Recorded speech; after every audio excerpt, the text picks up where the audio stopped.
¿Quiénes eran los tlatoanis? Cuando hablamos de familias reales, imperios y reyes, lo primero que suele venir a la mente es Europa.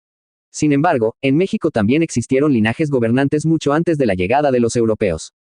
No me refiero a Maximiliano de Habsburgo, sino a los tlatoanis, los máximos gobernantes de los pueblos mesoamericanos.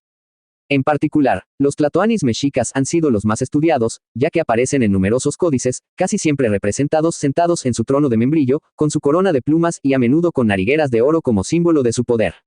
Pero los mexicas no fueron los únicos en tener una monarquía. En lo que hoy es México, existieron numerosas casas reales en distintos señoríos y reinos indígenas.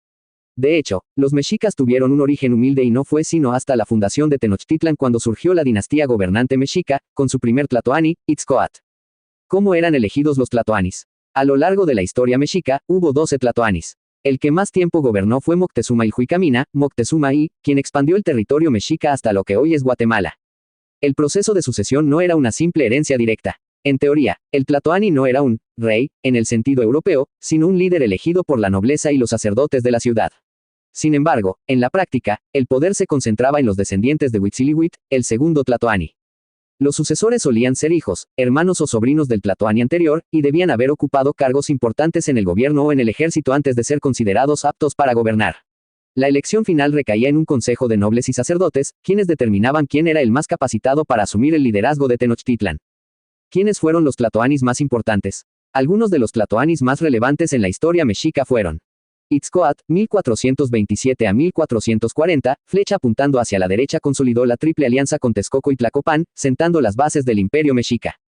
Moctezuma Ilhuicamina, 1440 a 1469, flecha apuntando hacia la derecha, expandió el territorio mexica hasta Guatemala y estableció el sistema de tributos.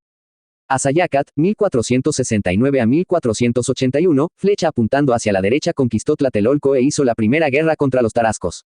Ahuitzot, 1486 a 1502, flecha apuntando hacia la derecha, llevó al imperio a su máxima expansión territorial y construyó el Templo Mayor. Moctezuma Xocoyotzin, 1502 a 1520, flecha apuntando hacia la derecha, recibió a los españoles y su gobierno marcó el inicio del fin del imperio mexica. Cuauhtémoc, 1520 a 1521, flecha apuntando hacia la derecha, el último tlatoani, quien resistió la invasión española hasta la caída de Tenochtitlan.